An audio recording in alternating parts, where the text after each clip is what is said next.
As overused terminology goes, the word underrated gets passed around like Savannah in the G&R dressing room. But contrarian cock that I am, I nevertheless find myself drawn to many records all too often unremittingly dumped on by the heavy metal hive mind, often without foreknowledge that anyone even disliked the damn things to fucking begin with. So, by my estimation, we are long the fuck overdue for a most underrated albums edition of the Metal Mythos. And this being the music of the beast, I figure we'll make it a top 6 for style points. So strap on the riding gloves and kick back with a brewski, because we are diving into the most underrated offerings just off the top of my head. Now, this is where most would say, "Herder, this is my opinion. If you have your own, post them below. Remember to click, rate, comment, and subscribe." Folks, fuck that fence-sitting fagalunatry. I like my opinion, and I happen to hold it for a fucking reason. Feel free to post all of yours, though. I could always use a laugh. I kid, Razor Force, you know I love you all. And hey, just to narrow it down, let's add a further qualifier to the mix. We will only itemize the underrated records of one decade at a time. So without further flapping of my fucking snark dispenser, here is the top 6 most underrated metal albums of the 80s, Mythos style.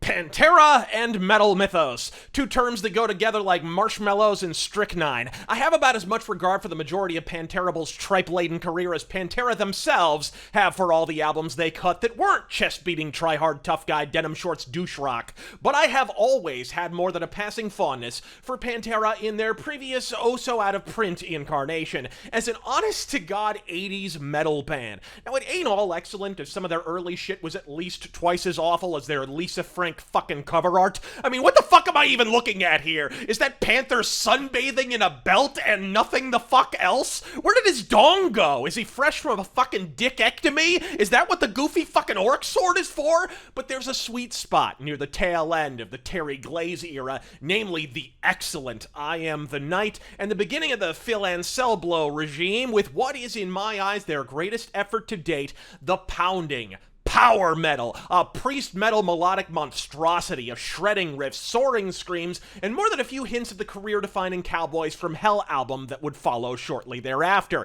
If you've ever quirked a brow at the Tiger Beat magazine poster-looking album art and given power metal a pass, you fail nearly as hard at Pantera as Pantera.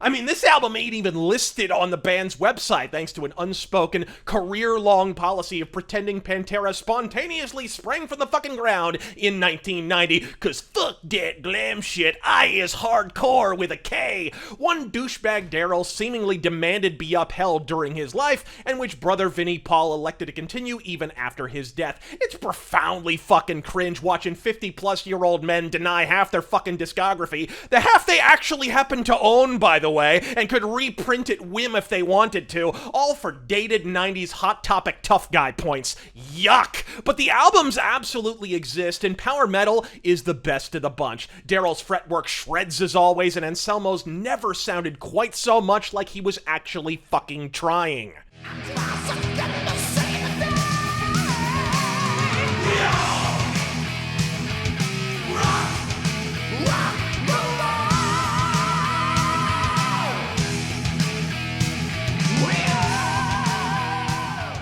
It's righteous, it rips. Unlike many of the later albums, which were just this side of Mallcore, there's some actual melody here. And then the band died in a tragic plane accident in '89, and we never heard from them a fucking again. Next.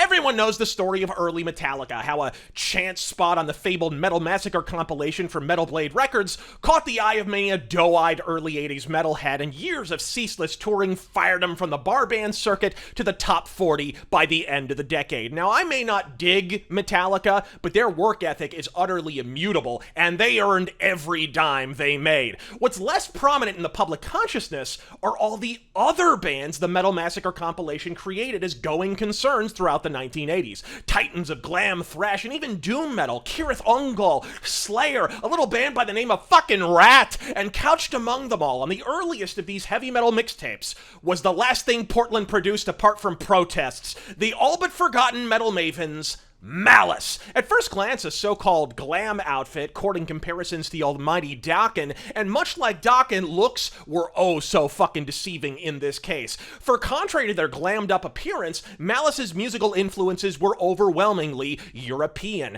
making Malice one of the forebears of the eternally underrated US variant of the emerging genre of power metal, a more street-level, muscular American variant of Europe's Frodo in the Ring power metal posturing from the very same period. Soldier of fortune, I travel worldwide.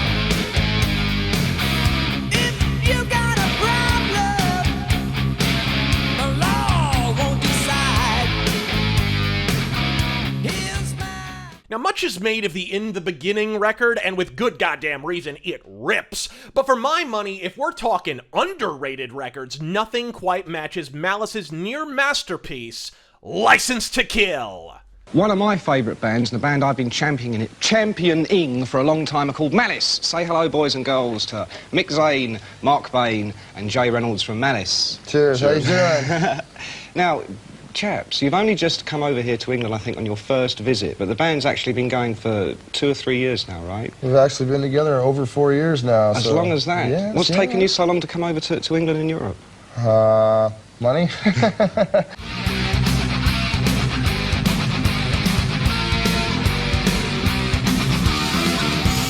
Down inside, without warning, the other side will arrive.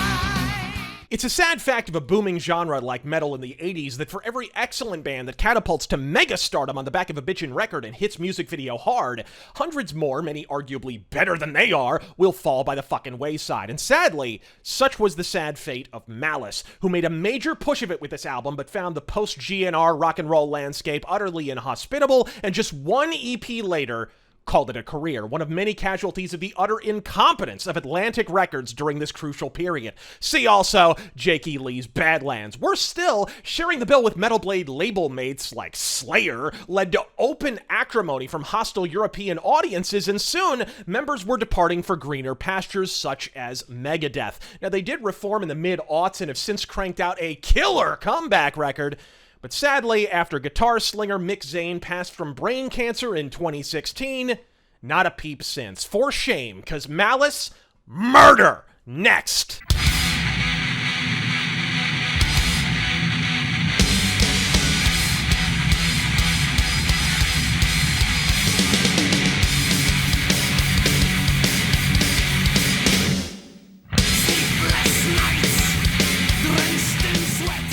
Poor put upon Venom.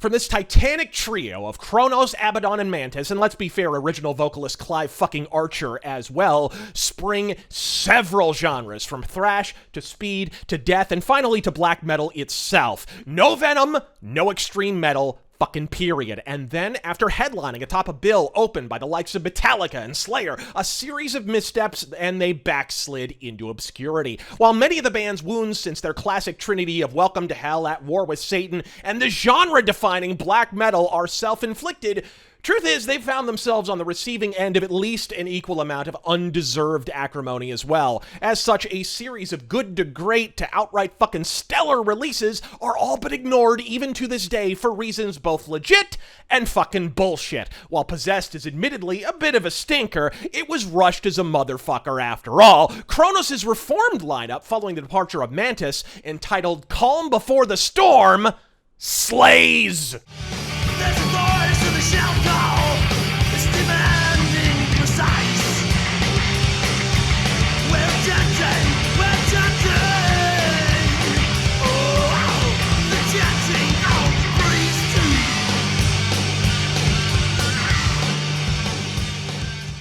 Mind you, Mantis was so metal he had to be replaced by 2 guitarists. A relative of Kronos' named Micus, who would turn up again later for 2006's killer comeback Metal Black, and blink and you miss him James Clare. Sadly, this lineup would all but evaporate as Kronos pursued a solo career in the late 80s, leaving Mantis and Abaddon to reform the fucking band with Adam Kraft's Tony the Demolition Man Dolan on 1989's Prime Evil. And hey, guess what? It also fucking rules!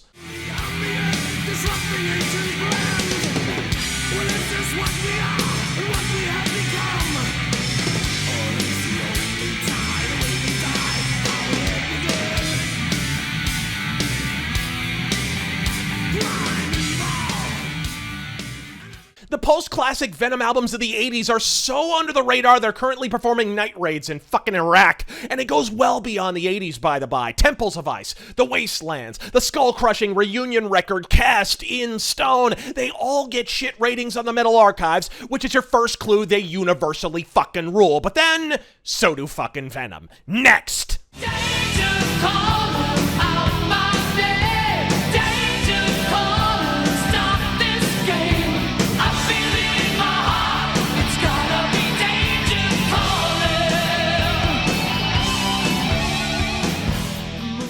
As much as Metal Mythos is covered, sadly, Phoenix, Arizona's local legends Icon are not yet among them. For fucking shame, because given that goddamn amazing first record, I am actually a big fan.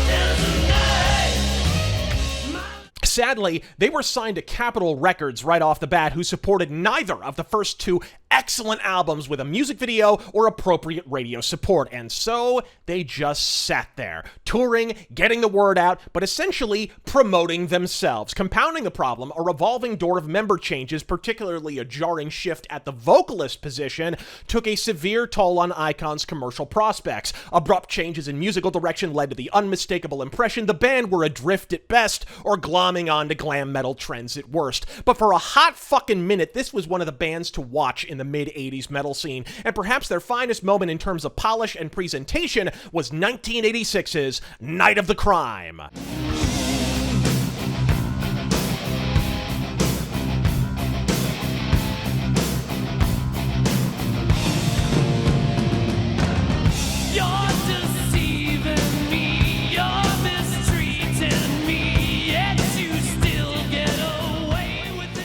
It was metal with a generous ration of honest-to-goddamn melody, and at least on this album, it all seemed to work. Now, I talked to Rick Fox a bit about the band during my Metal Mythos Aftershock episode about his time in Steeler, Wasp, and Phoenix Metal Heroes Surgical Steel, and he confirmed these guys were hot fucking shit here at the time. So much so that by the late 80s, none other than Eddie Trunk signed them to Megaforce Records, firmly believing they'd be big as Mary Fuck. With a more polished, if slightly preeny frontman in tow, they cut the also superb AOR experiment right between the eyes, and this time they had some music video support to go along with it.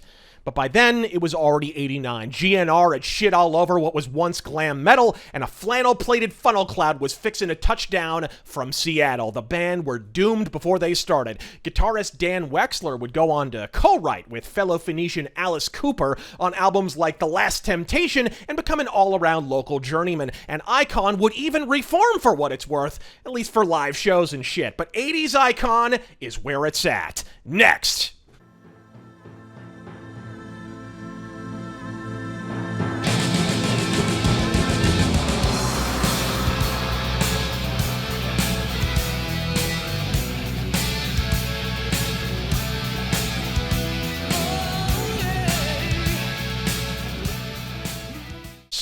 Sweden. One of the world's largest markets for metal and hard rock, with its own insular scene that seemingly shits stellar songwriting, yet despite a marketable image, catchy hooks, and an endless procession of quality records, rarely does any of it catch on in America. Then Europe happened. The final countdown hit MTV like a Mack truck, and almost overnight, Joey Tempest and John Norum had fucked more American chicks than you will ever have an opportunity to be turned down by. But Europe wasn't alone. Yngwie Malmsteen exploded right alongside him with Steeler, Alcatraz, and finally Solo, and then came Sweden's second wave of heavy metal, bands like the underrated Pretty Maids and Mindless Sinner, and nestled amongst the fray, a sort of Swedish Iron Maiden with twin guitars, throbbing percussion, and an R&B influenced fucking songbird vocalist by the name of Göran Edman on the microphone. Even the appalling eponym of Madison couldn't stop these Swedes, and they were already making waves one album in with Diamond Mistress.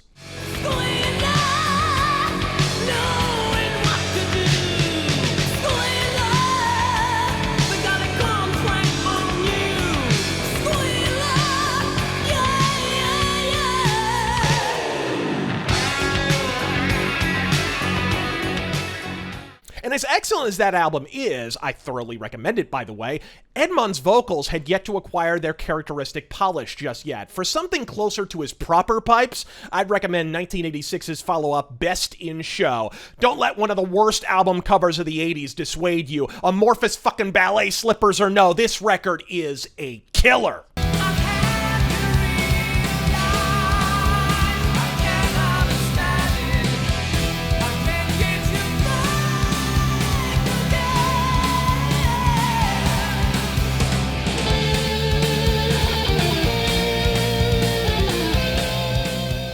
Madison would go the way of the buffalo, and like the animal in question, they were poached like a motherfucker. Soon, Göran was being scouted as the original choice to sing in the Vinnie Vincent Invasion, demos of which can still be heard all over the internet.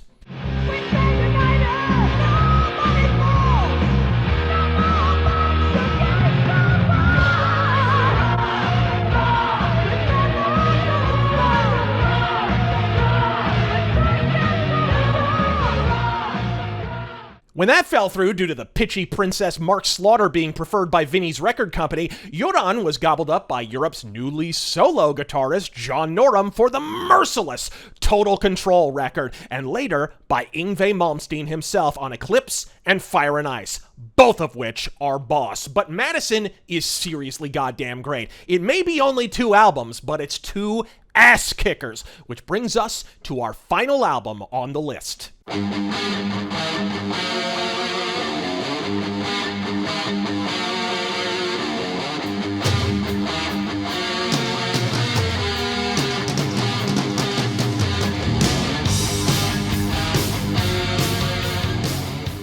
I sang the praises of this record in my Metal Mythos on Sabbath, and bitch, better sit down because I'm about to do it all over again. I love Black Sabbath's mid-80s oddity, The Seventh Star, an artifact from an era of the band that never really existed, a sort of stillborn experiment where Glenn Hughes was, albeit briefly, expected to helm an outright rebirth of Black Sabbath with a bluesier, more soulful style, abhorred at the time, yet which has aged like fine wine in the years since his ignominious exit from the band. After the also underrated Born Again album in '83, Iommi was left at the altar by Ian Gillan and his pot dealer Poncho, but manager Don Arden sank 7 shitloads of money into thumbing his nose at his drunken son-in-law Ozzy and the estranged daughter he'd only recently married by the name of...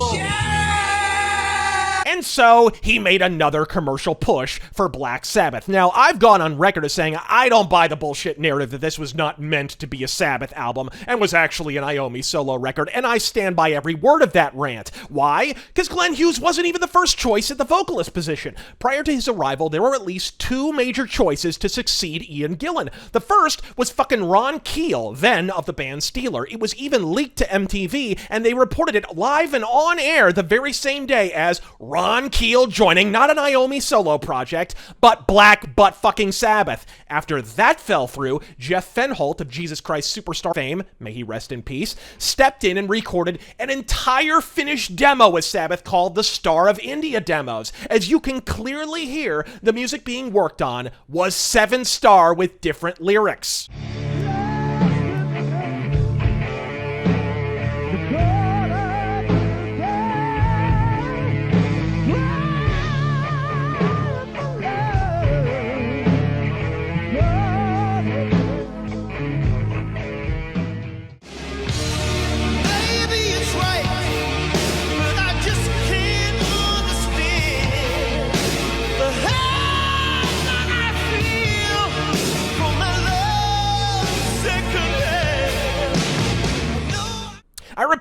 When Ron Keel and Jeff Fendholt were both announced as singers of Sabbath, no other material was being worked on at this time except the 7 Star, but it magically turned into a solo project just a year later. Never mind Tony Iommi trademarking the name Black Sabbath mere months before this album was released. If you don't want it to be Sabbath, why buy the name, bro? It's bullshit. 7 Star is Sabbath. It's just a version Iommi got cold feet about after it was released because of his profoundly fucking soulful turn as a band. So don't stand in here.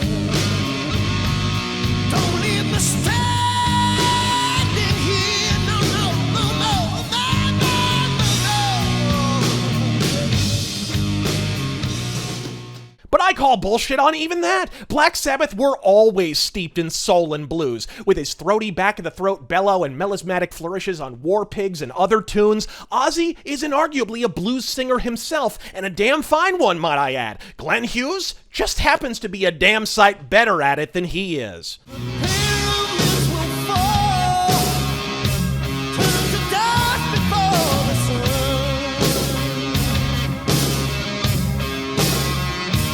And the star will rise again until destiny is done.